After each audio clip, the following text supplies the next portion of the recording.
All right, Matt, here's coach. The four players that we'll have will be Armando, Garrison Brooks, Kerwin Walton, and Caleb Love after coach. Okay, guys, the only thing to open it with is very pleased to win a game on senior day. That's always been extremely important to me. When I was an assistant here for 10 years, we never lost senior day, and 15 years at Kansas, we never lost senior day, and we've messed it up and lost 3 of them in the 18 years that I've been here, but it's always extremely important to me to allow those seniors to go out the right way the last game they play in their building, regardless of where it is, whether it's Carmichael, Smith Center, or Allen Fieldhouse. So that was important to me. I thought that one of the greatest things was start of the game, starting the seniors and Walker Miller to take a charge on the first possession. I've been after our guys all year long. I don't think we do anything close to what we want to do about taking the charge on the defensive end of the floor. I thought early in the game we got off to a great start, to say the least, and we were doing a great job on the backboards and getting some offensive rebound points.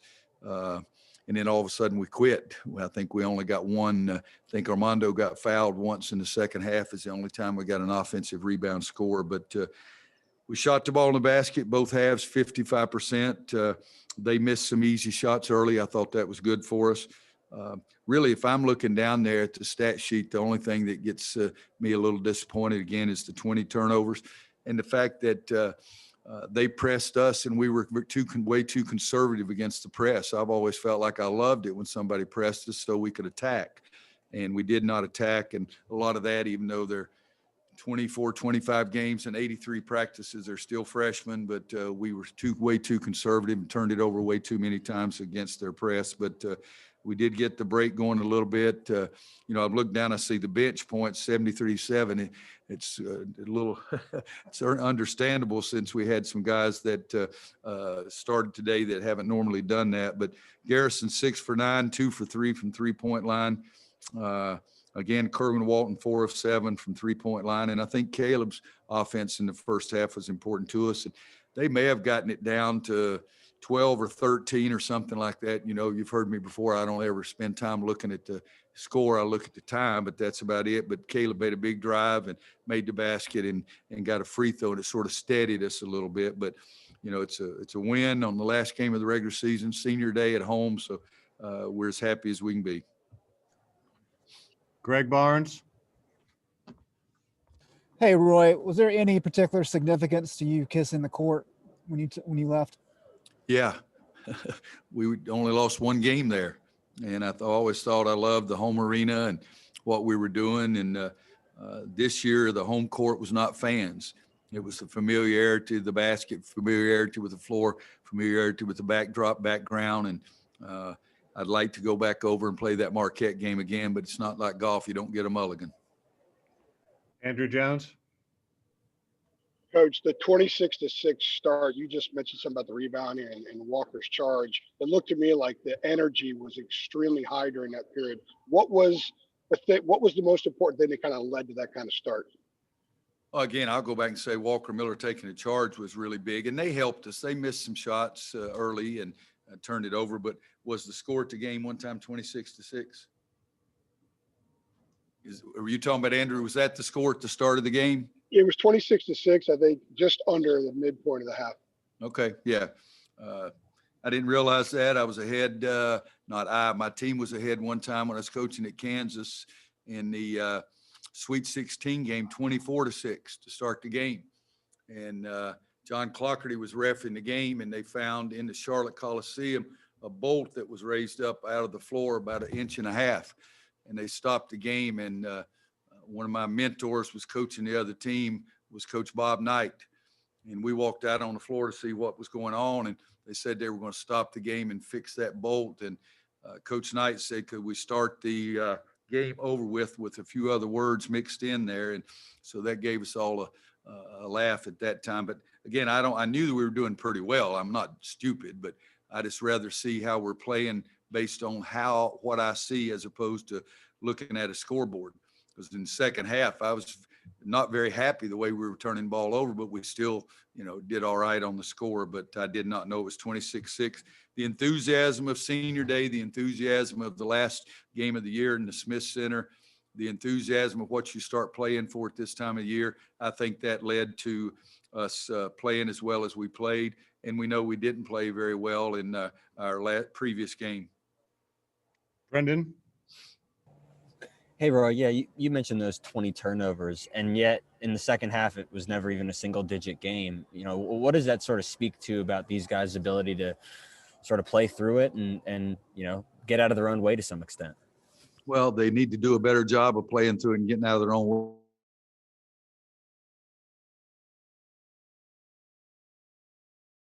The score. I've told you that 1,000 times, but if you turn it over 20 times, you're going to lose a lot of games. I don't care if you shoot 55% or not. We caught Duke on a day where guys look down there. They're a better three-point shooting team than we are, and they were 5 for 27. So those kind of things help. Adam Smith? Roy, I know you often say, it looks a lot better when the ball goes in the basket, but you hit 8 threes today and got some early to seem to, get you going. Does it seem like for your team in particular that when those shots from 3-point range go in, it just seems to open up things more and get you in just sort of just a better rhythm offensively?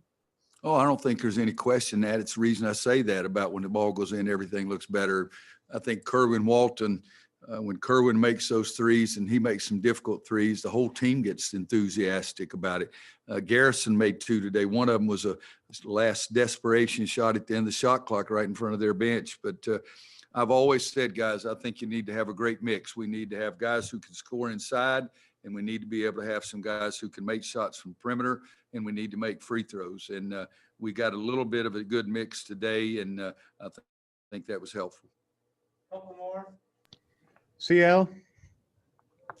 Roy, you certainly tried to build your team in a way that it would be balanced, but how tough do you think you guys will be to beat in the postseason when you get contributions like this that you did tonight from a little bit of everywhere? Well, I think that's the reason I like it, because it's hard to focus on one area or one guy. We shoot 55 from the floor, 44 from 3, and 80 from the free throw line. And you're out rebounding the other team. So the only thing that you did poorly offensively is turn the daggum ball over. And we can do that. But I've always felt that the best teams were teams that were balanced. That you didn't say, we've got to guard the 3-point line or we've got to shut them out inside. Our better teams have always had good balance. But making those shots from the outside, Kerwin, again, he's in the back of the room, and he's really going to enjoy talking to you like he always does. But he makes those baskets. And he made one in the first half after he took the ball between his legs that had everybody on my team jumping around. So I'm looking forward to seeing that over again. Okay, Brian Keys, last one before Kerwin gets in there, please. Hey, Roy, you talked about it a little bit after the game, but I just wanted to ask, what was the importance of having fans in the stadium and having players' families out for the last game of the season here? Well, I think, it's pretty easy to figure out. I mean, it's the only time that I did not like it was the last play of the first half. It was the last play of the first half. We had a foul to give, 3 fouls to give. In fact, if they had been going to just play, we were going to use all 3 of them. But they sort of held the ball for the last shot. And I said, I do not want to double team, because if we double team, somebody's going to get an open 3. So they double teamed on their own when I'm screaming, no, no, no, no, no. And so that's the only point that I didn't like it. But when you come to play basketball in North Carolina, you talk about or hear former players talking about running through that tunnel and hearing that crowd and getting on the court and seeing that Carolina blue wave out there. And so that's something they've missed. And I think the last 2 games, as I said, it's been the loudest 3,200 crowd I've ever seen in my life. They were enthused about it. The students were great. I think that it helps and it gives them a little bit of look of what Carolina basketball normally is, and they have not had that this year. And just to let you know, that question didn't upset me. I'm going because Steve has already said this is the last question. Thank you. Kerwin, up first. Kerwin, don't talk too long. All right, raise your hands with questions for Kerwin, please.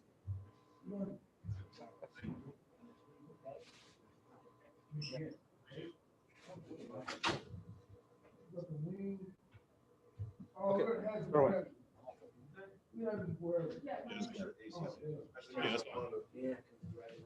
Change of plans. Armando's going to go first. Kerwin is being nice enough to wait for Armando to go.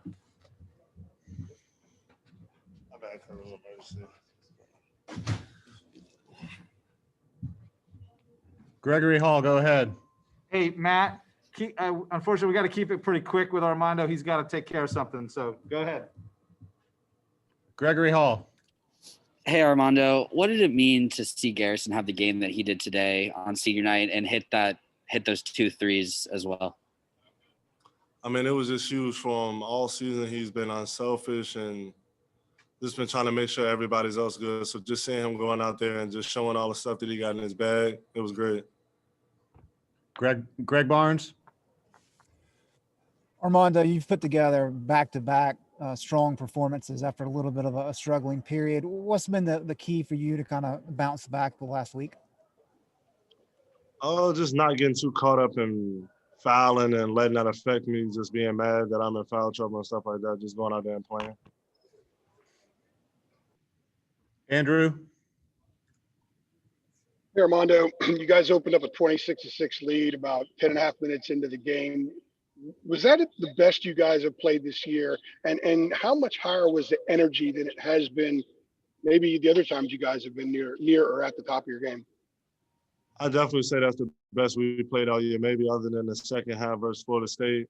When we all locked in, we're a great team. When we all come to play and just go out there and play Carolina basketball, we're going to be a great team. It's just when is it going to happen and can we keep it going? CL. Armando, what was it like to see Sterling actually get to take the floor again and to get that lob at the end? I mean, I'm definitely not surprised. I mean, Adam, he sees it all the time. Sterling, I mean, he's a really good player. He's just as good as everybody in the front court. So just going and seeing him do that was kind of funny. I mean, he's been good on the defense and in practice, just challenging us, scoring and blocking shots. So he do everything he do every day in practice. So I wasn't surprised. All right, Adam Smith, last one, and then we'll get Kerwin in. Armando, what did you make of the emotion from Garrison there at the end? He came off the court, hugged Roy, and it looked like, the tears were flowing. I mean, what did you see happening in that moment? I mean, he said before the game he knew he was going to cry and be emotional. So it was definitely just funny to see Garrison, who usually try to be like a tougher kind of guy. Just seeing him emotional and crying was definitely funny and just something we can always joke with him about. All right, thank you, Armando. Thanks, Armando. Now we'll have Kerwin. Thank you.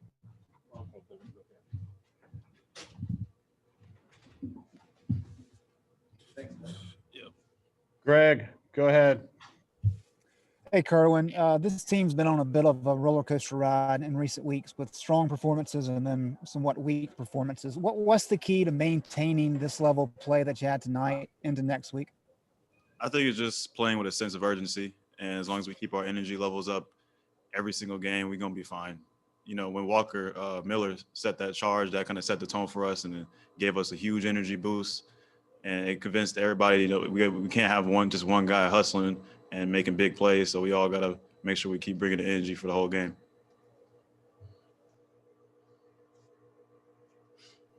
Kip, go ahead.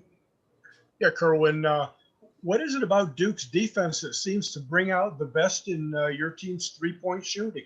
The great night over in Cameron and tonight, a hot start. Is it something they're doing or is the ball just moving better against them? I feel like we just got some unselfish guys, as long as we keep cutting, moving hard and passing the ball and we're getting good looks. We started off early getting in some good looks in the post. And then after they started collapsing in the post, we got some good looks on the outside and we started knocking down shots. So it really just comes down to us being able to make shots, get the ball into the post and finish. Brendan. Hey, Kerwin. Yeah, Armando said he thought the first 10 minutes or so was, really as good as you guys have played all season.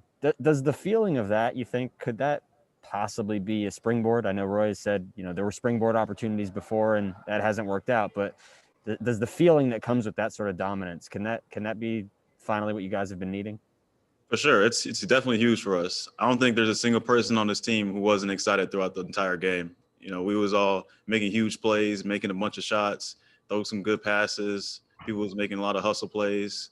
I think it's hard to not to get excited from that, especially when everyone's playing so well, and you just got to keep the momentum going, and it definitely fuels us and gives us a lot of energy. Brian Keys.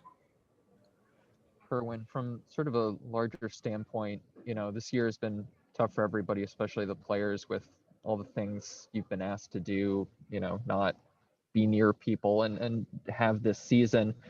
How are you feeling right now, just personally, finishing out the regular season, last game at the Dean Dome on such a high note? I'm feeling great. Just mostly for the seniors, just because we got to win and everybody played so well, and seeing them playing their last game in the Smith Center is real special. I know it's like one thing that's huge, especially for coaches, for all the coaches, especially for them. So that's the main thing I'm really happy about, is just seeing them all smile and be excited just to play their final game in the Smith Center. CL? Kerwin, you mentioned as long as you guys play with the sense of urgency, and Armando said, when you guys are locked in. So what's kind of the key to getting to that state before games, to kind of having that sense of urgency before you come out? I mean, have you noticed the difference between a game like today and say, the game at Syracuse or something like that, where you don't feel like you had the same level of intensity? Yeah, I think it comes to a sense of pride and just what's important to you. I think we came into this game really strong because we figured this is like one of the most important games for a lot of guys, especially for the seniors. It's the last game they'll play here. It's a big night for them. You got fans in the crowd. Everybody's family is coming and watching the game. So it's kind of like, you're playing for all of them. You're playing for coach, you're playing for the fans, you're playing for your family. And it kind of gets you a lot of energy, and it kind of makes you just super excited to play. And I think as long as we just keep carrying out that same energy every single game, we're going to be fine. Andrew? Hey, Kerwin, last Saturday against FSU, you guys had 21 turnovers that led to 25 points. Today, 20 turnovers led to 23, yet you won both games. What does it say about this team that when you have games where you turn it over a lot and give up points, there are times you can actually beat quality opponents when that happens? I think it just shows that we have a lot we can still improve on. I don't even think we're at our best. I feel like that just shows that not only that we keep fighting throughout the entire game despite turning the ball over, but we still have a lot of room to improve. And once we keep improving, we're going to be a super dangerous team. It's going to be tough to beat us. But As long as real quickly with the follow-up, to be able to overcome that, to be able to win a game like this when you did that, to be able to beat a team like FSU when you go 21 for 25 in that situation, does it say something about the level you guys can get to, especially if you're not doing that stuff? I couldn't hear the last part. What did you say? Does it say something about the level you guys can play at, that you're able to overcome that? So if you're able to kind of cut it down, you guys can take your game to another notch? I mean, yeah, for sure. Less turnovers equals more possessions and more possibility to score points. So I think just, when we don't turn it over, I mean, I'm sure it definitely pleases Coach Roy and everybody else. But as long as we keep playing hard, I think that's what really comes down to. And that's why we keep winning games despite turning the ball over too much. All right, thanks, Kerwin. Caleb's ready to go here. So raise your hand with questions for Caleb, please. And I think I cut him off. I apologize for that.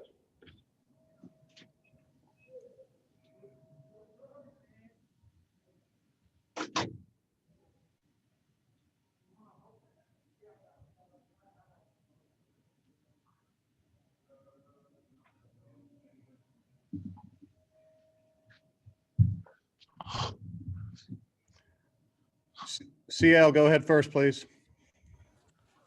Caleb, given that most of the team that's in the rotation has never played in the postseason before, what are your kind of expectations, especially coming off a solid win like this going into Greensboro next week?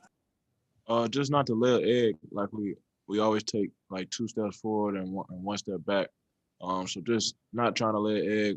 Just enjoy this win for the couple of days that we have it, but we got to get back locked in because it's a new season now. So As long as we stay locked in and we do what we got to do and listen to coach and does what he tells us to do, I think we'll be good.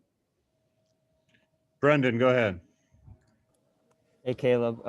Armando said, this first 10 minutes you guys played was sort of the best that you've played all season. How does the feeling after this win compare to some of the other highs you've had? How does this compare to a Florida State or a Louisville? Is this one special just because of the senior night or because of Duke or how do they compare? I think it's all special because we wanted to send our seniors out good on the last game in the Smith Center. So, and then we wanted to do it for coach as well, and then also it's Duke. So, but I think just us being as locked in as we were in the first half, and we usually harp on the same stuff in the first half: turnovers, missed free throws, not guarding. It's usually the same stuff. So.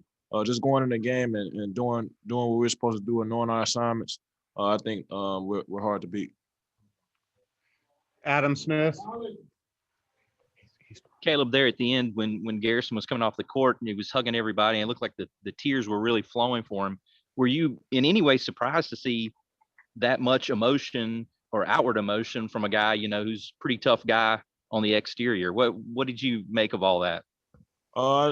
I didn't think none of that. I thought he's a great guy. He is a great guy. He's a great teammate. He's like a big brother to me, and he works hard on his game and he cares about the game so much. So just seeing him cry, it just shows how much he cares about the game and cares about his time here.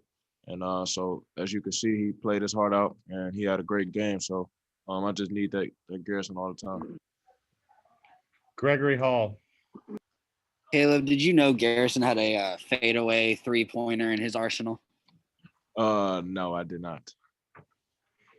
What does it just kind of say about how he played today and to have like that, and then later in the game pull up from the top of the key and bank one in? I just seen his confidence in him, and just him just playing freely and knowing what he can do and what he's capable of. So I've seen Garrison knock many threes down in practice, and I've seen him knock a couple down in the game. So, and then I've seen him knock some down last year. So, just him having that confidence in himself and shooting it with the confidence, and he hitting them. So, I'm proud of him. Kiera. Hey, Caleb. During the last game, you said that you wanted Carolina to make a statement for their last regular season game. Was tonight that perfect statement? And is this the team opponents should be afraid of? Oh, yeah, for sure. I think it's, like I said before, if we're locked in and we coming in the game knowing what we got to do and what's at stake, and not going in any games going out slow, because we usually start out slow. Just coming in the game. And what started the game off this game was Walker's charge. I think it got us really on our feet, and we were excited from that moment on. And he really set the tempo for us. So just us coming out, just making winning plays and doing what we had to do to get each other going. And I think like I said, we're hard to beat. Okay, Deanna King, last one, and we'll get Garrison in here. Caleb, two of your best games so far this year has been against Duke. Does seeing a program like Duke kind of get your juices flowing because it's a national stage and just get you going? I just think it's yeah, I think the best rivalry in college sports. So I just think just coming in the game, I knew I had to be big for the team, and coach told me before the game to be big. So just him giving me that confidence and him knowing what I can do and what I'm capable of is helpful. Thank you. I'm gonna run and get Garrison. I'll be right back.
Brian Keys, go ahead.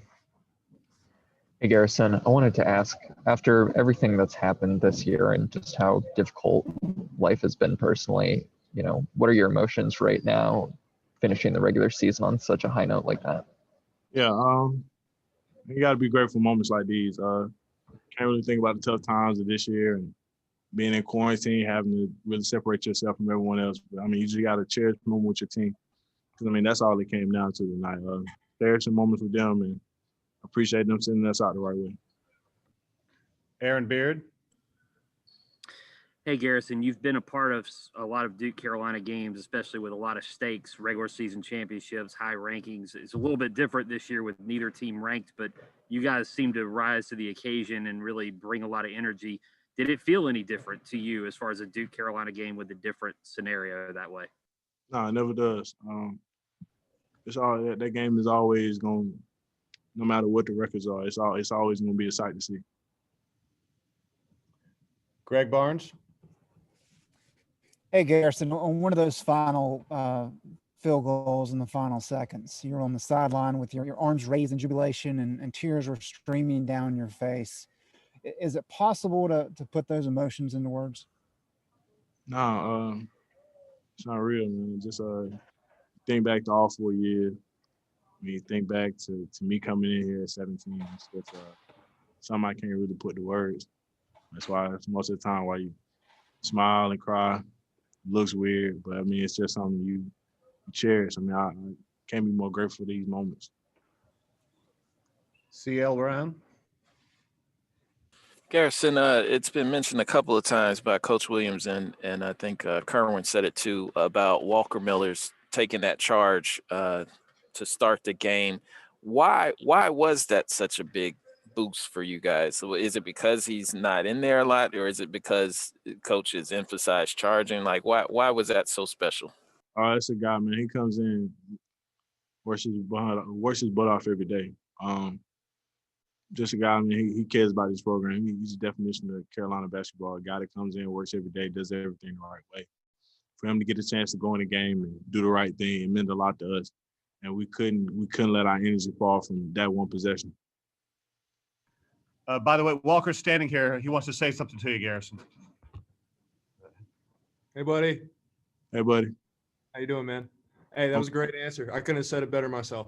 Absolutely. Yep. Brendan, go ahead. Hey, Garrison, I know it's hard to put those emotions into words, but how valuable can this feeling be going forward? Feeling this good, feeling this cherished, feeling like, Carolina basketball was back doing what it was supposed to be. How high can this sort of lift you guys these next couple of weeks potentially? Can't get too happy. Enjoy it till we can enjoy this one till Sunday. We're gonna play again Wednesday. Enjoy this one till Sunday. Come back ready to work again, and need to raise our level even more. We're in the AC tournament. One loss, you're done. I think we need to really understand that. Adam Smith. Garrison, to be able to take the moment at the end to be able to hug Roy on your way off the court with a win, a convincing win over Duke, just to be able to experience that moment. What was that like? And were you two able to say anything to each other, or was it just sort of, unspoken stuff?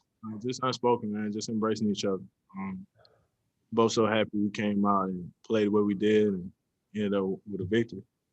Just something we didn't need to speak. Just a terrific feeling for us. Gregory Hall. Couple more. Gregory Hall. Garrison, have you practiced that fadeaway three before? Or is it just so desperation that you just threw it up and we're glad it went in? Nah, work on it every day, man. Don't worry about it. I see it go in a million times. Did you? I've seen you in warmups before try to emulate Kobe White a little bit. Did you just channel your inner Kobe there? Yeah, man, something like that, man. I miss that guy, seeing that guy run. Davis Wallace. Hey, Garrison, what were the keys to stopping Matthew Hurt from going on a scoring spree that he has been the last couple of games? Man, just playing team defense. obeying, like just pretty much doing our principles. And I would say this, man, the crowd has an effect on teams now, man. Like 3,000 fans, man, it doesn't matter. I mean, those guys, those people made a heck of a difference for us. Just by their noise, I mean, they get the other team rattled, and they help us go on runs too. Okay, Kiara, last one, and we'll let Garrison go and have some dinner. Hey, Garrison. Tonight was emotional for various reasons. Can you just speak to what Sterling's perseverance means for this Carolina program? Like, what does it represent for you guys? It means a lot to me. I mean, you saw the tears coming out of my eyes. I saw him score again. Guy like Dave's been through a lot, man. It's undescribable, man. He's so persistent. He never quits. Yeah, he'll never quit. He'll never quit a day in his life. Man, I appreciate him just coming in every day and working hard every day to get right. Come out there and play. Just be ready when his name's called. And I mean, I can't be more grateful to be around him every day. I think it helps everyone. It helps everyone a little bit more every day because he works so hard and he drives, keeps our team going in practice. And if you know his story, it means a lot to me personally. But I think as a team, you understand how hard he's worked. Thanks, Garrison. Thank you, everyone. Thanks, everybody. Appreciate it. Thanks, We'll Garrison. probably do something on Tuesday, pre-ACC. I'll let you know. Thanks.